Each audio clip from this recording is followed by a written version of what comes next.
I was hospitalized after an accident. My husband hit me for refusing to cook, then I shocked him with. Please stay with me as I tell my story. And please, do not forget to support our channel by subscribing to our channel, liking our videos, and sharing your loved ones. Your support means the world to us. Now to our story. Poke. She woke with the taste of metal in her mouth, the bright lights above stabbing her eyes. Every breath felt like a knife in her ribs.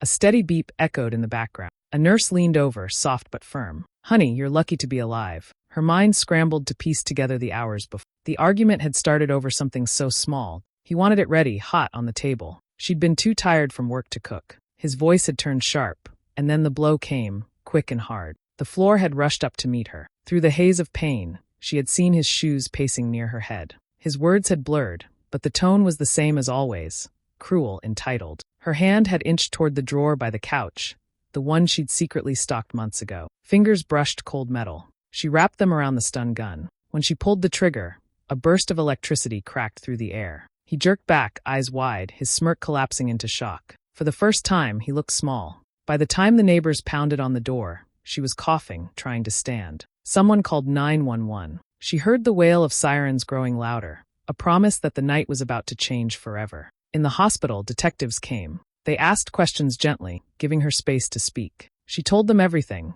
the shouting, the years of control, the way it all snapped. They listened. They believed her. One of them assured her the evidence was enough to keep him away. Days passed, filled with soreness, restless sleep, and quiet moments where she imagined what came next. Fear still lingered at the edges of her thoughts, but anger burned hotter. She had survived, and survival was only the beginning. She contacted a lawyer. She shared photos, medical reports, and the recorded voicemail where his rage spilled out like poison. Friends she hadn't spoken to in years reached out when they heard. They offered statements, each one another brick in the case against him. The more she planned, the clearer her path became. It wasn't just about punishing him. It was about making sure he couldn't hurt anyone else. She would strip away his lies, his reputation, the image he hid behind in public. The night he hurt her had been the worst of her life, but also the last night she would ever be his victim. The shock she gave him was just a warning. The real hit was still coming, and this time, it wouldn't stop at fear. It would end with his world in ruins, and her finally free. All he cared about was the plate in front of him. She cared about something far more basic, respect. That night, when he raised his hand, she answered with a sharp crackle from the taser hidden in her sweater pocket. It was enough to stop him in that moment, but it didn't erase the damage. The bruises faded slowly. The stiffness in her jaw eased with time. But the way she saw him had changed for good. She no longer looked at him and saw a man she once loved. She saw someone who had built his comfort on her silence. He still walked around with that same charm he used on neighbors, co-workers, and the people at church. Smiling, laughing, acting like the perfect husband. But she knew the truth now, and she was done keeping it to herself. Her plan started small. She began collecting little details, receipts left in his pockets, messages on his phone, papers from his desk. She made copies, took photos, stored them in a folder only she could access. Each piece was another ingredient for the outcome she was preparing. She spoke to a lawyer in a quiet office across town. Together, they went over her savings, her legal options, and the best way to use the information she was gathering. She learned about accounts in his name that weren't in their budget, cash transfers to places that didn't make sense, and purchases that would look bad in the right light. Her injuries had given her time away from work, time she used to make calls. Old friends, relatives, even his old co-workers. She reached out, asking careful questions. Some were hesitant at first, but as they spoke, stories came out. They remembered things they'd brushed off before. They agreed to write statements. She didn't confront him. She didn't shout. She smiled at the right times, kept the house tidy, made it seem like things were normal. He never suspected she was building something behind that calm face. The first step was the court filing. It was sharp, detailed, impossible to dismiss. The second was the release of certain records to people who had always admired him. They didn't look at him the same way afterward. Then came the financial freeze. Accounts he thought were safe suddenly locked. Payments failed. Calls from the bank started coming in. She said nothing, just watched as he tried to figure out where it was all going wrong. Her final move was public. Evidence reached the right hands. Not tabloids, but respectable local reporters who didn't rush to print rumors. They verified everything before they published. His face, once the image of trust, was now printed under headlines that told the truth. By the time it was over, he still had a roof over his head, but almost nothing else. His money was tied up, his reputation shattered, and the comfortable life he'd taken for granted was gone. She didn't need to raise her voice. The recipe had worked exactly as she'd intended, slow, precise, and devastating. He raised his hand the moment she said no. She answered with a flash of electricity that stopped him in his tracks. It wasn't the end of the fight, it was the start of something bigger. In the days after, she was in and out of medical offices. Doctors checked her injuries, wrote reports, and handed her papers she kept in a growing stack. Every note, every scan, every signed statement became part of a file she carried like a shield. The first court date came quickly. She sat in the back with her lawyer, listening while charges were read out. He stood there, trying to look calm, but his eyes kept darting toward her. She didn't look back. She focused on the judge's voice and the plan they had prepared. Her lawyer was more than legal help. He became a guide. He explained how timing mattered, how every move needed to fit into a larger picture. They spoke about witnesses, about what to reveal and when to reveal it. She followed his advice exactly. Friends who had seen her after the attack were willing to speak. Neighbors recalled hearing raised voices that night. Even a delivery driver had a story about seeing him lose his temper before. Each person added another layer to the case. At the same time, she kept herself steady. She went to work, paid her bills, and lived quietly. There were no outbursts, no public scenes. The image she showed was calm, measured, and credible, exactly what her lawyer wanted the court to see. The hospital visits became a way to strengthen her position. Every follow-up appointment meant updated records, more proof of the harm done. The injuries were healing, but the paper trail stayed strong. When the second court date came, she was ready. The evidence was arranged in perfect order. Photos, medical files, witness statements, and a timeline that left no space for doubt. Her lawyer presented it piece by piece, never rushing. Each detail landed with weight. He tried to counter with his own story, but it didn't match the facts. His words clashed with what the witnesses said, and the documents didn't back him up. The more he talked, the weaker his position became. By the third hearing, she could see it in his face. He understood he was losing. The judge's questions were sharper, the patient's thinner. She didn't smile, didn't celebrate. She just kept watching the plan unfold. When the decision came, it wasn't loud or dramatic. It was written on official paper, stamped and signed. Restrictions were placed on him. Legal orders were set in motion. Her revenge wasn't about shouting or public fights. It was about building a case so solid that it could not be ignored. The shock she'd given him that night had stopped his hand. The court had done the rest, and it had done it on her terms. It began with raised voices in their kitchen and ended with flashing lights outside. By the time she was in the emergency room, he was already being taken away in cuffs. The story could have stopped there, but she saw something else, an opening she wasn't going to waste. The first time she noticed the cameras was outside the courthouse. Reporters were gathered, microphones ready, calling out questions.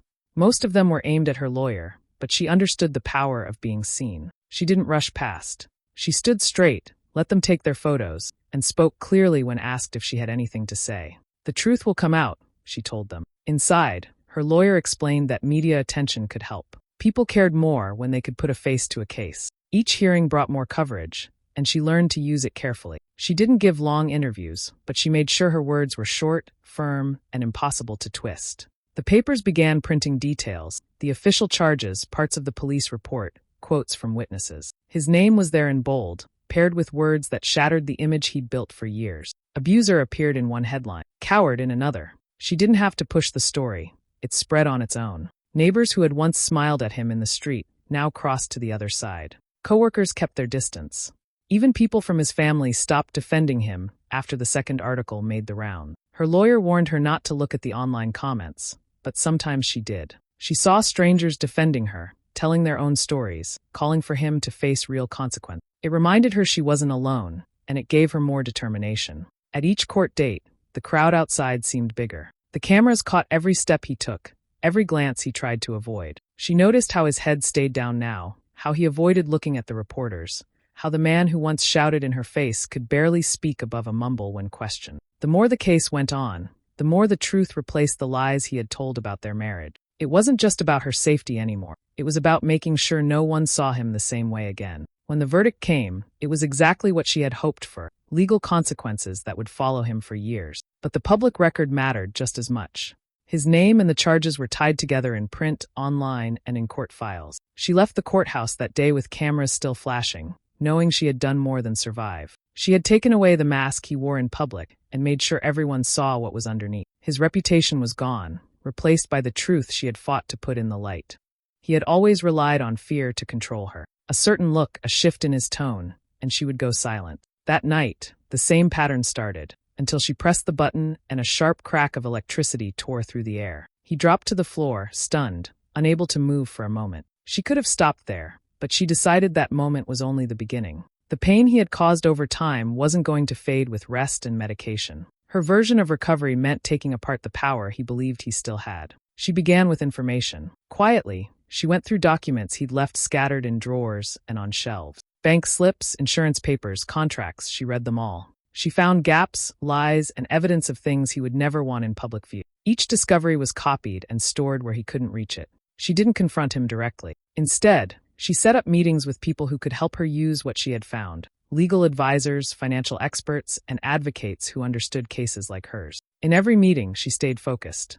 The goal wasn't revenge for one night, but to remove the foundation he had built his control on. The accounts he hid, the favors he called in, the people he manipulated, all of it was part of the structure she intended to bring down. She also started documenting his behavior in real time. Every call, every message, every attempt to contact her went into a file. Each one showed a pattern, and patterns were powerful in court. When she moved forward legally, she did it without warning. Orders were filed. Restrictions were placed.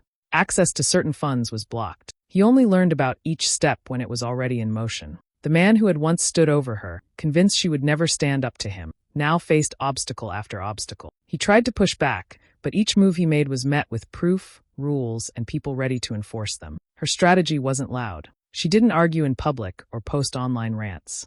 Instead, she let official channels do the work while she stayed steady. Every setback he faced chipped away at the confidence he had worn like armor. In time, the life he had enjoyed began to collapse. Certain friends stopped returning his calls. Opportunities disappeared. His access to resources shrank. The control he once had over her was gone, and so was the illusion that he could rebuild it. The shock that had sent him to the floor that night had been temporary. What came after was permanent, a dismantling of his comfort, his influence, and his certainty that she would always be the one left powerless. He had ordered dinner like it was a command, expecting her to move without question. She told him no.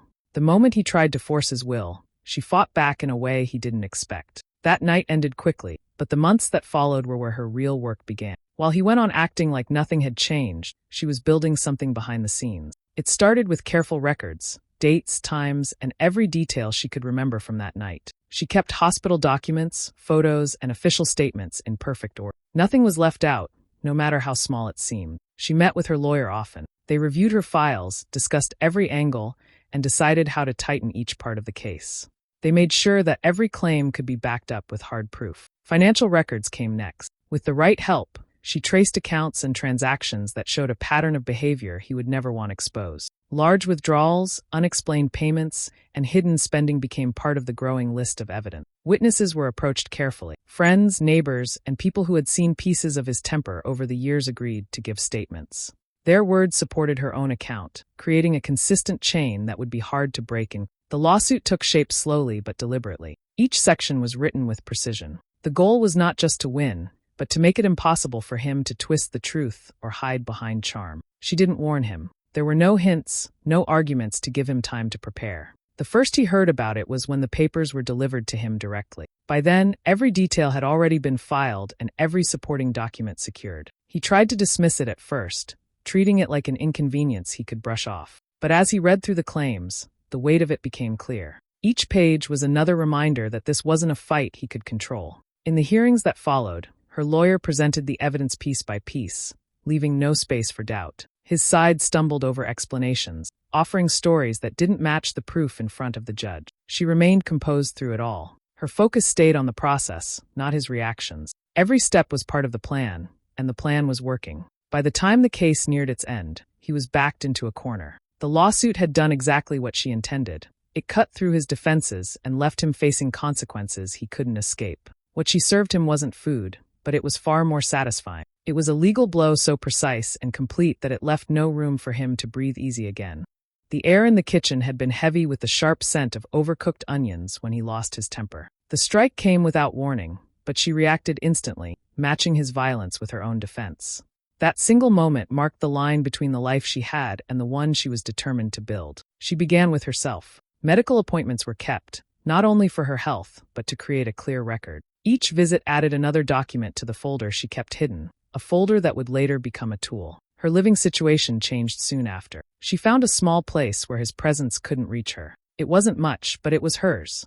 From there, she started to rebuild slowly, focusing on stability while quietly working on a second goal: dismantling the image he had built for years. His reputation had always been spotless in public. People saw him as friendly, successful, and dependable. She knew better, and now she had proof to back her side of the story. She gathered photos, messages, and records that showed sides of him most had never seen. Contacts from her past began to come forward. Old friends recalled events that matched her experiences. Former co-workers remembered heated moments they had ignored at the time. Each account was written down, signed, and stored away. She used these connections carefully, reaching out to those in positions to influence public opinion. Without exaggeration or rumor, she shared verified facts. Slowly, the cracks began to appear in his polished image. Certain people stopped returning his calls. Invitations that once came easily were no longer offered. In professional spaces, whispers began to replace greetings. At the same time, she focused on her own progress. She worked, saved money, and maintained her calm in all public matters. This balance made her harder to discredit, and it made every fact she revealed about him carry more weight. Her efforts were quiet but steady. A report here, a conversation there, each action pulling a small piece from the structure he had spent years building. She didn't aim for a single dramatic collapse. She aimed for a slow unraveling, one that would leave nothing standing by the time it was complete. Eventually, the changes became visible to everyone. The man who had once walked into a room with confidence now avoided eye contact. His voice, once strong in conversation, grew hesitant. She never needed to raise her tone or create a scene. Her work was in the details, in the steady removal of the supports that held up his false image. By the time she looked at the life she had built for herself, the life he had presented to others was already in ruin. Burnt dinner had ended one chapter. Dismantled bridges had closed the rest. The instant she pressed the trigger, a sharp current lit the air, and his body dropped hard to the floor. Years of his control vanished in that moment. Officers arrived minutes later, took statements, and called it self-defense. For her, it was more than that. It was the start of something she had been waiting to do for a long time. Once she was safe, she began mapping out what came next. The goal wasn't just to stop him once. It was to make sure he would never hold any kind of power over her again. That meant building a plan that reached beyond the night of the attack. She started with the legal process. Every official record from that night, including the police report and photos taken at the scene, was copied and filed. She made appointments with her lawyer to go through each detail, making sure no piece of information was left out. Next, she turned her focus to his behavior over time. She wrote down specific incidents she remembered, not vague feelings, but dates, places, and what was said or done. This list began to grow quickly, forming a clear pattern that could be used if needed. She also paid attention to his responses after the incident. Every call, message, or indirect attempt to reach her was documented. Screenshots and recordings went into a separate folder, labeled and organized. Outside of the paperwork, she prepared herself for the long process ahead. She made sure her finances were secure, setting aside funds for legal fees and personal needs. She also built a network of people she could trust, friends, colleagues, and advocates who understood the importance of staying consistent and strong. When it came time for the first legal steps, she didn't rush. Her lawyer filed carefully, timing each move so that it fit into a broader plan. This wasn't about fast results. It was about lasting ones. In the meantime, she began quietly reaching out to people who had seen sides of him that didn't match his public image. She asked for written accounts, not speculation, and explained they might be used to support her case. Some hesitated, but others came forward with stories that matched her own experiences. As the case progressed, each new piece of evidence strengthened her position. His attempts to dismiss the events as a misunderstanding fell flat when they were compared to consistent, documented facts. By the time they were both standing in the same courtroom again, the balance had shifted completely. The man who had once relied on intimidation was now the one defending himself against a wall of evidence. She didn't see the process as revenge for one night. It was a deliberate dismantling of his ability to harm her, step by step. The taser had knocked him down physically. Everything that came after was meant to keep him. For a long time, she lived in silence. She prepared his food, stayed out of his way, and made excuses when anyone noticed the marks on her skin. It was easier to hide the truth than to face the storm she thought would follow. But the night she refused him, the silence broke for good. His hand rose in anger, and she met it with a sharp burst from the device she had kept hidden for months. The moment passed quickly, but its meaning stayed. In the hospital, as doctors checked her injuries, she understood something had shifted inside her. She wasn't just defending herself anymore. She was stepping into a fight she was ready to finish. Her first steps were practical. She secured copies of every medical record from that night, along with the police report and photos. These went into a folder she guarded closely. She knew proof would be her strongest weapon. She also began to plan beyond the immediate case. The goal wasn't just to respond to what he had done, but to take apart the life he had built on control. She started listing incidents from the past, with dates and details, so that the pattern would be impossible to deny. Friends she trusted became part of her plan. She told them the truth, not holding back the worst parts. Some offered statements. Others simply stayed close to make sure she was never left without support. Her lawyer worked with her to decide how each piece of evidence would be. They talked about timing, about holding certain information back until it would have the most impact. Every move was deliberate. Meanwhile, she kept her own life in order. She went to work, paid her bills, and avoided anything that could be used against her in court. The calm she showed in public made her stronger in the eyes of those watching the case unfold. As the legal process began, she refused to let fear guide her. Each court date was another chance to stand her ground. He tried to speak over her in hearings, but the judge and her lawyer made sure her voice was heard. Behind the scenes, she continued gathering support. Former acquaintances of his came forward with their own stories. The network of people willing to stand against him grew wider. With each passing week, the balance shifted. He no longer looked certain in court. The man who once thrived on her fear now faced her without the power he had always relied on. By the time she walked out of the final hearing, she knew the change was complete. The fear that had once shaped her every choice was gone. In its place was a steady resolve, the same resolve that had started the night she refused to bow to him and decided instead to fight until she won. He had demanded a meal like it was his right. What he got instead was a surge of electricity that stopped him cold. The fight ended in seconds, but she knew the real work was still ahead. This wasn't going to be quick. It was going to be slow, careful, and impossible for him to escape. The first step came in the form of legal protection. Her lawyer filed for a restraining order, and it was granted without delay. It set strict limits on his contact with, giving her space to move without fear of him showing up unannounced. Once that was in place, she began choosing who to tell and what to share. She didn't speak to everyone. She picked people who mattered to him, the ones whose opinions he valued, the ones he worked hard to impress. With them, she was selective, offering just enough truth to make them start asking their own questions. At the same time, she gathered material he wouldn't want in public. Photos from past incidents, screenshots of messages, and copies of financial records were all organized neatly. She didn't release them all at once. A few found their way into trusted hands, each piece carefully timed so the damage built gradually. Word began to spread in small circles. Conversations about him shifted. Invitations he once received without asking stopped coming. People who had defended him before now kept their distance. He didn't know exactly how it was happening, but he could feel the change. She kept her own life steady, avoiding anything that could distract from the effect she was creating. She went to work, handled her business, and kept her side of the story consistent. The calm way she carried herself made every piece of information she shared feel even more believable. Her lawyer helped her prepare a second wave, legal filings tied to his finance. They uncovered accounts and expenses he hadn't declared. This brought more pressure, the kind that couldn't be ignored or explained away. Through it all, she never raised her voice or engaged in public arguments.